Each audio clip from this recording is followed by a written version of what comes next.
Happy Thursday right here in Mass listeners. Joining us today is Liz August, the founder of Simplify. As a business and tech strategist, Liz helps her clients stay in their zone of genius with her one-stop shop for their tech and admin needs. Liz, welcome to the show. Thank you so much for having me. Happy 2024. Yes, it's my pleasure. And I'm excited to have you back because for our Yes, listeners, Liz was a part of our very first Lunch and Learn here at Massachusetts Business Network about operations. that was so She's fun. shared so many good things. So I was like, we got to have her back here. And now she's on the show. So this is going to be a great combo. Amazing. I'd love if you could start off by sharing with our listeners who may not have tuned into that webinar yet to share more about you and what you do at Simplify. Absolutely. So I started as a virtual assistant and the business exploded in a really great way. And so I ended up becoming an agency. And we help service providers stay in their zone of genius. And by that, I mean, if you are a life coach, you probably don't want to be building your website or dealing with your invoicing or your social media or your email marketing or your CRM or any of those things. And so we completely take over and then that just frees you up to actually do the thing that you opened the business to do. And it looks different for a lot of different people. We start with strategy because we find that most virtual assistants just kind of jump in and start slaying tasks, and that's amazing. But it has to come from strategy because otherwise they're just taking things off your to-do list and you're kind of just putting out fires all day. You're not really making any progress. So we do a strategy session and then we decide, do you need general admin virtual assistant who's going to do those tasks all day? Or do you need a premium service? And that's where we get our website design, our social media scheduling, really hooking you up with a CRM, a client relationship management system, and making sure your invoicing is streamlined. So we do a lot of different things for service providers that have online businesses. And at the bottom line, we just try to simplify your life a little bit. I love that. And I also love that you start with the strategy because Yes. I'm just like you. I love a good strategy and really having that great course of action to follow. But I imagine that with most, if not all of your clients, you'll likely be going through the strategy session with them. But you'll have to think about like, okay, you're having this problem, but what's the root cause of this problem? And might realize that it's actually so many other contributing factors besides just this one thing that they think they need support with. And really getting to the bottom of that and being able to guide them throughout that process and take it off their plates. That's exactly it. I kind of see myself first as a diagnostician, and I'm just like, okay, you think you need a website? What's really going on? What Yeah, are the bigger problems in the business?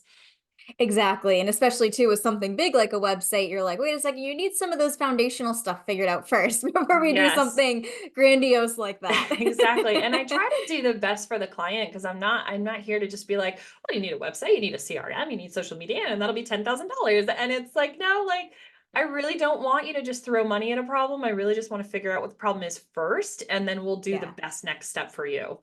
Exactly. And so to back things up, you mentioned that you had started as a virtual assistant before you ended up building out the agency. But even prior to that, what inspired Yeah. you to even become a virtual assistant in the first place? Oh my goodness. So I was a teacher in Framingham. I taught at Cameron Middle School. Before that, I was at Krista McAuliffe, and I was a Spanish teacher for sixth, seventh, and eighth grade. I did that for 10 years, and I loved it. It's actually what I thought my whole life was going to be. From the fourth grade, I said, I'm going to be a Spanish teacher, and I did it. And I had a really great decade-long career. And then somewhere around like year 5, year 6, I was just like, I am not happy, and there is more, and I don't know Yeah. what it is, but there's more. And I thought, because I had been seeing a life coach at the time and I really enjoyed the work that was fulfilling me, I was like, God, I feel like maybe I want to be a life coach. So I went to training with Coactive Training Institute, and I went through their entire 5-course program. And at the end of it, I was like, God, this was incredible. And it was mind altering and it was life changing. And I'm going to quit teaching. And I was like, but I don't want to be a life coach. Yeah. What I found out is I'm a fixer. And that's not necessarily a bad thing. It's bad Yeah. if you're trying to fix some people. I definitely don't recommend fixing people. And that's how I knew I couldn't be a life coach, because life coaching is not about fixing. You're not broken. You're completely Mm. whole and fantastic as you are. Life coaching is not about that. But I met a ton of life coaches in this program. And one of them called me up and was like, I am going to throw my computer out the window because I just can't. I just need a spreadsheet of all the women that came to my retreat, and I need their email addresses, and I just need it put together. And could you please do, I'll give you like $20. Like, could you just do this? Because I know you're good at technology. And I was like, yeah. And I got it done in 15 minutes. She's like, you could have taken 2 weeks. Like, it wasn't something I needed right away. I was like, it's a spreadsheet. It's fine. And so I think she really recognized the potential here. And we got together and I completely streamlined her business. And now she has one of the top, I think like 0.2% podcasts globally. Wow. Yeah, it's incredible. She's done amazing. And she knows so many different life coaches. And so she kind of was like, do you know Liz? Do you know Liz? Do you know Liz? And we really just built an entire business off referrals. So Wow. it's just been amazing. Yeah. Snowball effect. Yeah, and I can imagine that going through the training and certification to become a life coach has absolutely differentiated Yes. you against other agencies or other, at that time, virtual assistants, because the coaches knew that you understood it and you got it. Exactly right. Exactly right. And so Yeah. now, do you still primarily support life coaches? Have you expanded beyond that? I'd love to hear really Oh, the core of the people yeah. that you support the most. It's such a fun list. It's such a fun list. So primarily life coaches, a lot of women empowerment coaches. And I would say that's probably like 90% of our clientele. Mm, From that, we have a ton of authors. I would say like that's the next biggest bucket. that's We also have, interesting. yeah, it's really interesting. A lot of life coaches is a lot of life coaches are publishing. And so Mm, I think that's kind of like a natural progression. Podcasters, there is so many little teeny tiny details with podcasting, as you probably know, as we're doing a yes. podcast right now. Uh, and then we have some outliers, which are super fun. We have a physical therapist in Colorado. And we had a one of the original organizers of the Women's March Oh my with the gosh. pussy hats, the pussycat hats. Yeah. She was one of the 5 original organizers, and she was a longtime client as well. So we have activists, authors, podcasters, a lot of coaches, and I think that's mostly it. I think they'd fall in one of those buckets. Yeah. So it sounds like at the core of the types of people that you support, it's people who are making an impact. That's kind of what I'm gathering. Absolutely. And it's interesting. I've really been getting into like personality quizzes and, human design and all these different ways to kind of best understand yourself. And when I think about each of my clients, they tend to be in the same sort of just sphere. Like they are creatives, they're very passionate, and that the bottom line, they just want to help their clients and they need to be held and supported while they do that. Yeah. Yeah. And I think that's a really great way to phrase that as well. And so when you started off as a virtual assistant and then you got to the point you're like, I cannot do this by myself anymore. What was that process like of So just kind of hard. having that aha moment and almost like a come to Jesus moment where you're like, Oh, I it waved the white was. flag? What was that like? And then what were the steps that you took to then actually build out a team that you could trust and that you Yeah. trusted would follow through for your clients that you yourself had Yep. dedicated so much time to? I had to climb off my soapbox. It was a long journey down that soapbox. And then I had to practice what I preach, which is terrible because I sound so smart. And then I'm like, okay, do that for yourself and your business. And I'm like, dang it. That's It's exactly hard. what it is. It's exactly what happened because I sit on Zoom calls every single day with women entrepreneurs who are service providers. I am a woman, I am an entrepreneur, I am a service provider. And I'm like, well, you have to strategize. Like, what are your goals? And then we work backwards. And then what is your biggest headache? think? And what do we need to be doing? And I'm like, if you just said that to yourself in the mirror, you would figure everything out. It's a very cobbler's son has no shoes situation. Yes. Yeah, and I just had to admit, I'm like, girl, you're working 14, 16-hour days. And if you really wanted that kind of abuse, you would just stay teaching with a really comfortable salary. So it was a come to Jesus. It was like, this was not the goal. The goal was to actually be present in your life. And, I loved teaching and I love teachers, but we're martyrs. We give, we give, we give, we give. Yeah. And at some point you just have to realize, like, I need balance and I need to have a life too. Mhm. And that was the point of opening this business. So yeah, so I had to finally admit it all to myself. And, there was a quick pit stop between being a teacher and being a virtual assistant, a foray into entrepreneurship. I was a professional organizer of homes.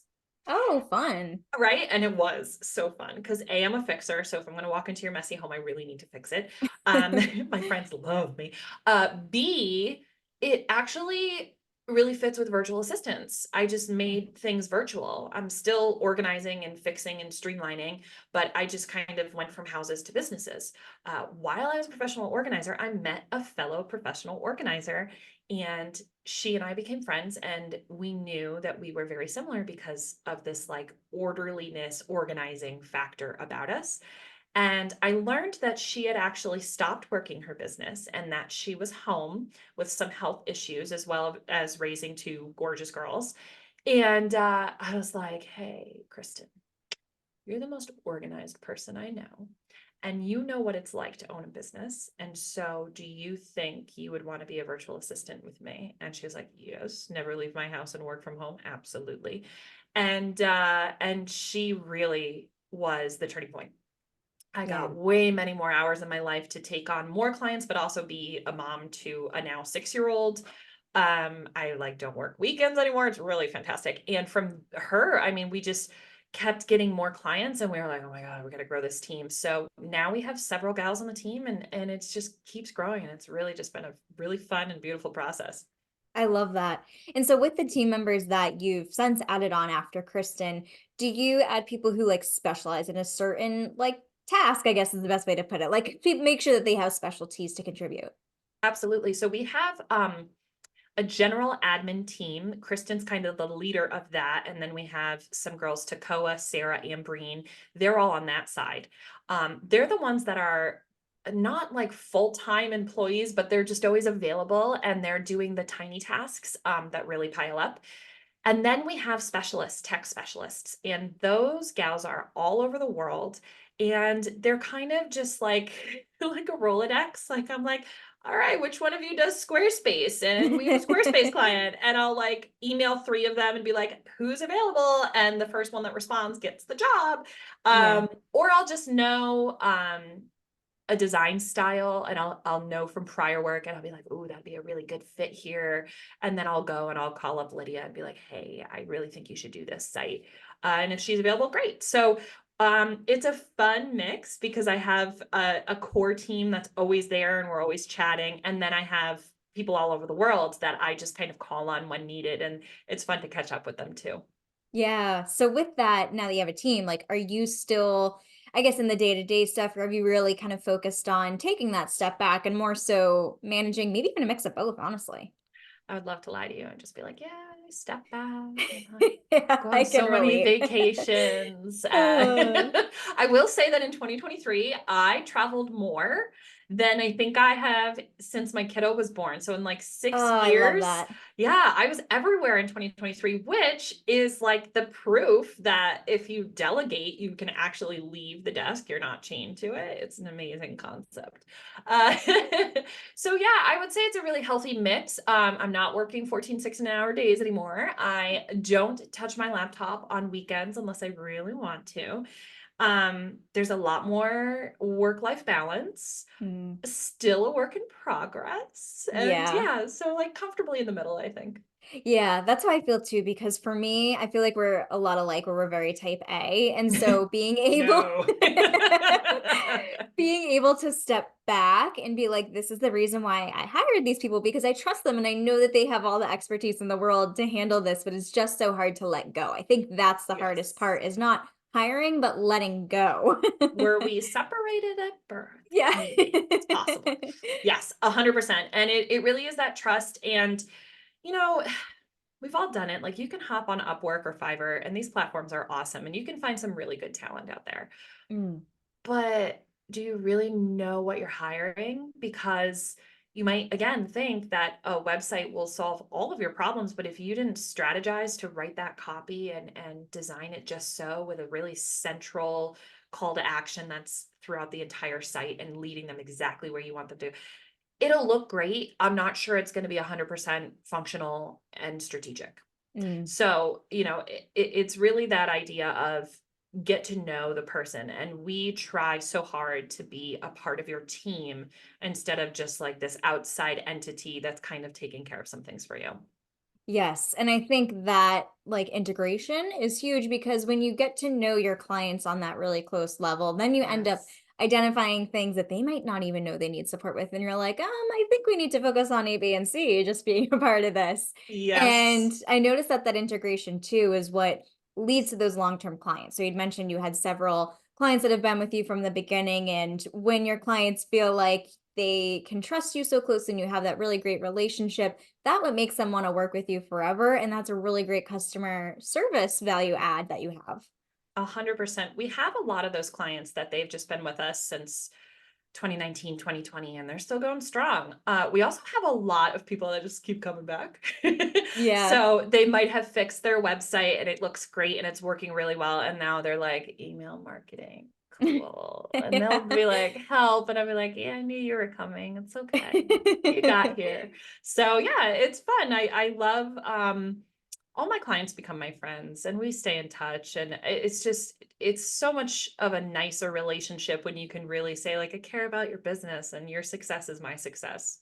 Yes, I love that too. And then it's so gratifying too that when like you see your clients go through So a gratifying. successful launch or like they have some great win and you just know that you played a role in that. I think that's what really helps to make the difficult days better. When it's like moments like that where you're like, Yes. I helped do this. And it's just so gratifying to have. Yeah, I've actually started a campaign. I've been reaching out to some clients and I was like, can you send me a photo of you doing something that you love to do that I gave you the time to do? And I just think it would Oh, be a that's really fun. fun like collage or like a reel on Instagram, but just be like, look at like they're doing this stuff they want to do. So yeah, that's the moments that you care about. Absolutely.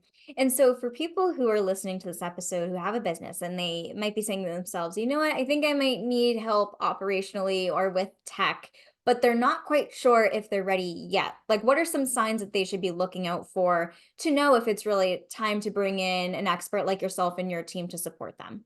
Absolutely. Um, don't think about it like a long to-do list. If you're like, you don't have to have a list of 20 things that you're going to pass off to us. That's really not the point. When you wake up in the morning, are you dreading that business that you opened because you didn't like what you were doing before? Because the whole point of doing this now was to craft the life that you want, right? And like Yeah. curate the days that you wanted. And so if it's bringing you stress, it doesn't have to be that way. And I know there's something, it could be a quick fix, it could be a long-term fix, it could be small, it could be, done in 20 minutes, it could be take 3 months, but there's something that we can do, and you can kind of get that spark back that you started off with as an entrepreneur, because we all have it. But it can fade and it can, it waxes and wanes a lot, but try to find that and give me a call and we'll get you back towards it.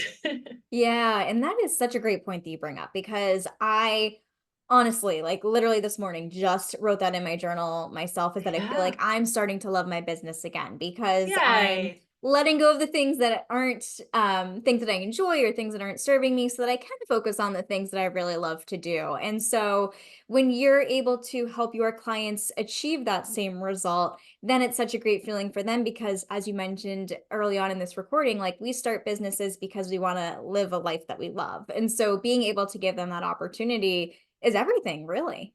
Exactly right. And it's progress over perfection. I have a little 6-year-old perfectionist who's so hard on herself sometimes. And Mm. we actually outlawed the word perfect in the house. And Oh, I anytime someone's love like, that. because we say it all the time, you don't realize how often you say it. it's almost like a good job. So when you have a kid, you're like, oh, that looks perfect. That drawing is perfect. And so you really have to change your vocabulary. And so we outlawed the word perfect for a really long time, and she became the perfect police. So it kind of went the opposite, where like a teacher would be like, perfect job, Blake. And she'd be like, my mommy and daddy says that there's no such thing as perfect. And I'm like, okay, we got to backpedal here a little bit. But there really, I mean, like there isn't, and any Yeah. progress is great progress. So celebrate that. Yes, that's a good point too. And one thing that I learned, because we recently hosted like a goal setting webinar here at MBN, is that even failure is progress. I mean, Yes. you're learning what might not be working, and you're using that information to take the next step and try something that might work. And so just reframing that mindset is really what it's all about. Absolutely. When I taught in Framingham, I was at Krista McAuliffe Charter School, and they had one of their core values was success and failure. And they would actually have students write, like, what's a success you had and what's a failure you had. And I was like, this is such a great assignment, because I don't think about my failures unless they're haunting me at 2 a.m. But like, I'm not going to sit Right. here and like journal on them and really think them through. And it's important because they teach you so much. So yeah, celebrate the failure, celebrate it all. Yes, celebrate everything. That's a great mantra to have. Yeah. And so when business owners come to you, one of the things that I know we talked about this during our webinar that we did together, but one of the things that they struggle with is the tools or the systems that they Mm, set up. I mean, I see yes. this in my marketing agency. It's like analysis paralysis because there's so Oh, many tools and so many systems, and what one should I go with? And am I choosing the right one? I mean, that can sincerely weigh people down. And so what advice would you give to business owners when they're kind of trying to figure out like what they should use, if it actually fits their needs and gets them closer to reaching their goals? oh God. It's always just so hard to answer this question because I, not with technology, but similarly, I'm an addict for professional development. Mm. I love me a free download or a $7 download or a $17 download. And those just pile up in my Google Drive. And I'm like, when am I going to get the time to go through all of this? And so my resolution for the business, I don't set personal resolutions, but my business resolution was for 2024, you may not, Liz August, purchase another professional development course or PDF or webinar. You cannot buy anymore until you go through all of them. And I Mm. had my assistant put them in one spot so that they haunt me every And it's day. probably like a massive file. Oh my God, there's so many. And my assistant was like, are you out of your mind? I'm like, yeah, yeah. And so so I think my word here is commitment, Oh, and just like stick with it. Just mhm. stick with it. Because again, a platform is not going to solve your problems for you. I've tried so many because I want to best recommend the platform for each client. Like I want to know my clients so well that I can be like, you need Trello and you need ClickUp and you need Asana. And so I try them all out. But for myself, you won't find me trying each one. I just commit to one platform and I ride it out. If Mhm. it's absolutely not working, we'll figure it out. But because all of this is driven by strategy, you really have to point the finger on yourself and realize like a piece of tech is not going to solve your problems. It's how you're using it and the strategy around it. So if you're sitting there like, I invested in ClickUp and I pay this bill every month or year and I don't use it and I'm wasting money and I'm so pissed because I'm disorganized, it's like, okay, so let's strategize the disorganization and maybe like not blame ClickUp.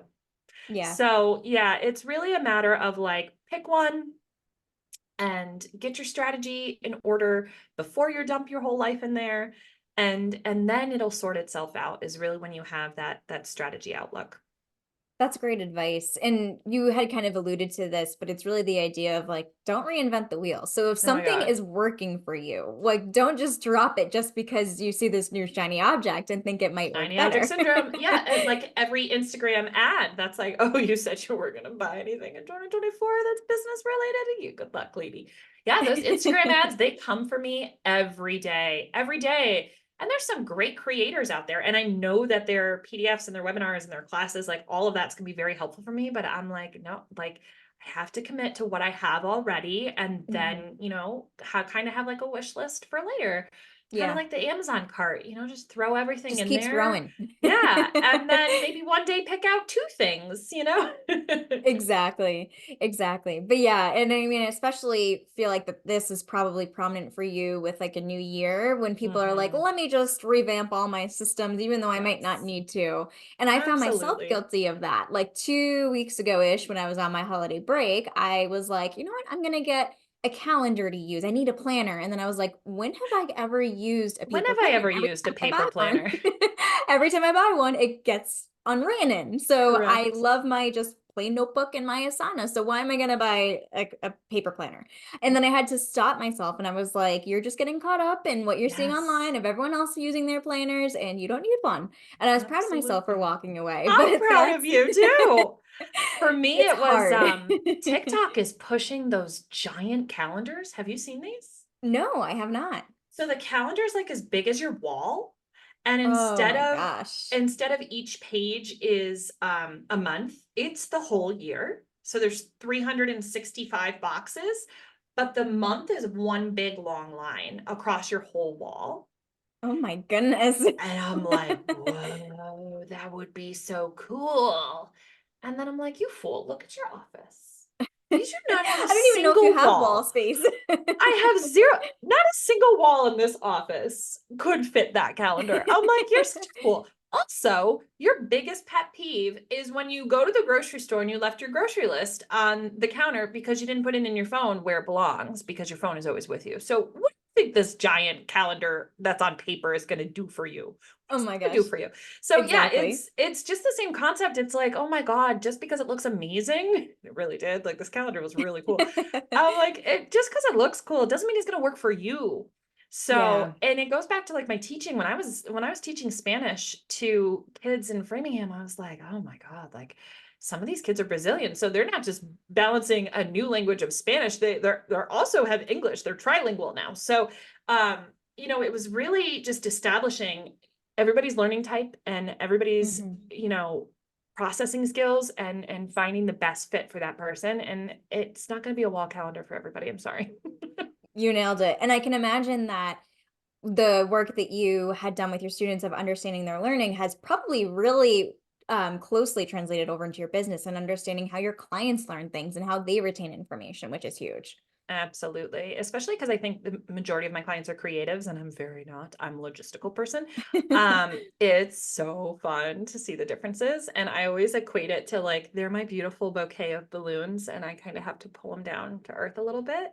But everybody needs that. Like you have to have that creative energy and you also sometimes just have to come down to earth and really think it out. So it's finding that balance. Absolutely.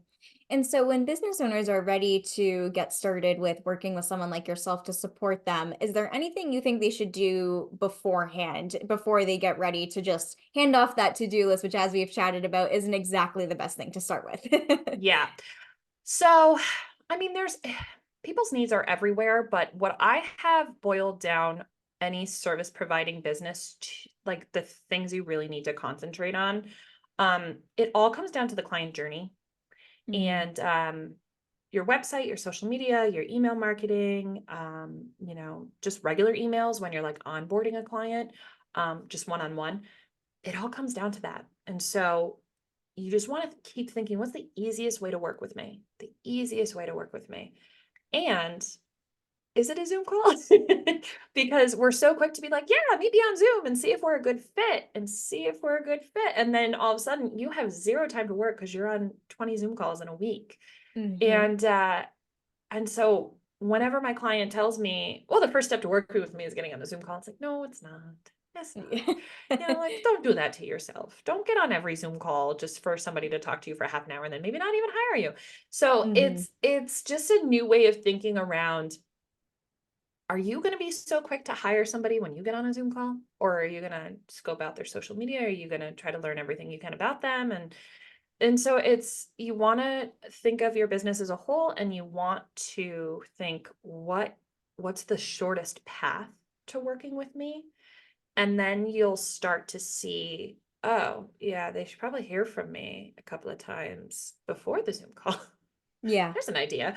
Or like maybe I shouldn't hide my booking, that Zoom call that I think I need. Maybe I shouldn't hide that like deep within my website. Maybe it should just be really apparent so that if it really is the first step of working with me, every single button is going to lead to that first step. Yeah. So it's really just, again, the strategy of like, you want to make this easy to work with you. What's the first best step to doing that? And then I think everything kind of falls in place. I'm glad you shared that again because I remember you shared that during our webinar Yes. and I was like, "Ooh, yes, that's great advice." And just making it easy. I mean, that process that you shared for service providers, making it easy for people to work with them, is the equivalent of product-based companies making it Yes, easy for people to add to cart. If there's all these exactly. glitches and your website is slow, they're gonna exit out of your website and go to your competitors and buy whatever product I they're mean, looking for. we're so instant gratification that now it's gotten to the point where if your shopping cart system doesn't sync with my stored credit card in my phone, I'm not getting up to go get the credit card. And I don't Yep. care about the 20th t-shirt that I wanted because it was really cute. Yeah, it's like, oh my God, you want me to get up and get my wallet? Are you out of your mind? What kind of Uh, energy do you think I have to do Come on. I'm that? just like, I'm doom scrolling here. Like this was not the intent of this purchase. And it's the same thing, like I don't want to have to go through 20 leaps just to figure out if I want to hire you. So I'll make it easy. Yes. And I know you kind of mentioned this earlier too, but also thinking about like what people have on their to-do list and how that relates to their goals. So if they want to do something just to do something, and you have to really sit and think about like, well, why do you want to do this? What will Yeah. accomplishing this task bring to you or give to you? I always compare that. I have a house cleaner who I adore. Um, and a lot of people will hear that and be like, oh, she's got a house cleaner. I have one too, and it's the Okay. best thing ever. It's literally the greatest gift you can give to yourself. And I was a professional organizer. I was going in people's homes and I wasn't cleaning, but I was actually, I did clean when I was in grad school to make money. But anyway, the point is that I was like, well, if starting my own business was all about doing something that I love, but also having time for my family, and my kid comes home at 2:30, and now I'm switching gears from entrepreneur to mom, I also have to make dinner. And Yeah. I also have to help her with her homework. And she has a lot of after school activities. And like, there's only so many hours in a day.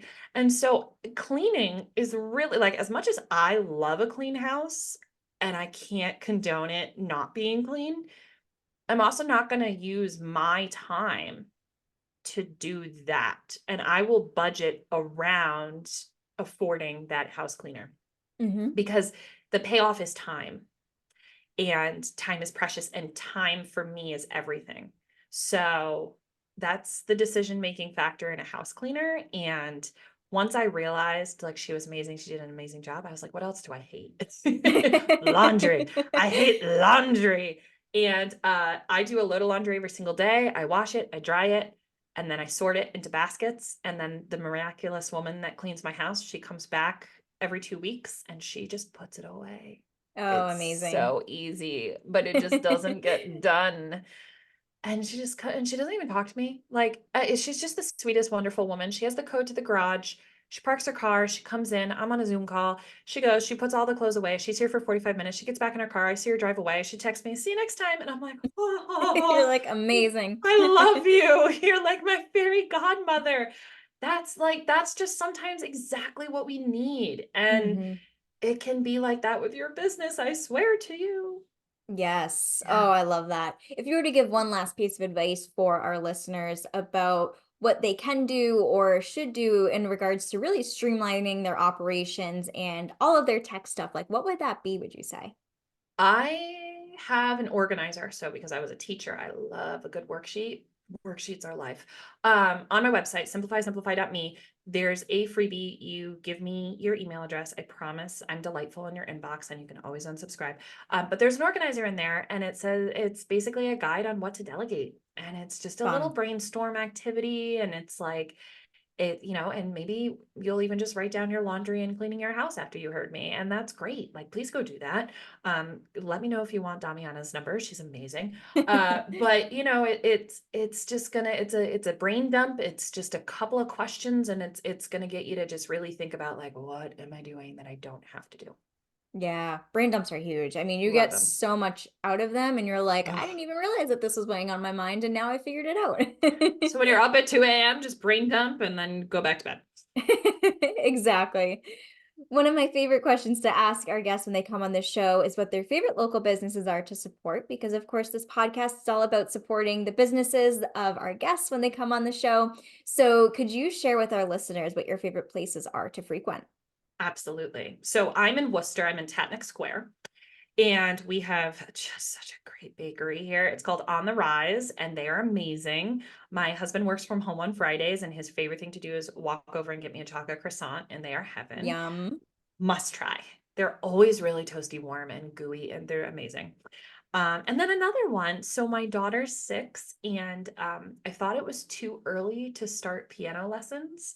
Um, I just thought it was a really young age, and I was pleasantly surprised by the teaching of songs keys. And I'm pretty sure it's songskeys.com. I'm going to actually check it while I talk here. But it's really phenomenal. She actually, yes, songskeys.com. She's right in Tatnick Square. And her music development for early childhood is truly incredible. She taught my little girl the difference between ideate and audiate. Oh. And I was like, she's 6. That's a big concept. And she got it. And I was like, wow, Yeah. this is really cool. And I mean, in a 45-minute lesson, I think she touches the piano for all of 5 to 10 minutes, but it's really just a whole person experience of learning music. And it's just so cool. So take your little one and try it out. Oh, I love those suggestions. Yeah. Liz, this has been such a great episode, and I've loved having you come back here to MBN to share your expertise. And now I'd love if you could share with our listeners where they can find you online in case they'd like to connect with you further. Absolutely. Simplify.me. And you'll notice that every button leads to connecting with me. So push any one of the buttons. You're following your own advice. For once. Yes, exactly. Awesome. Well, thank you so much, Liz, again for coming on the show. Thank you.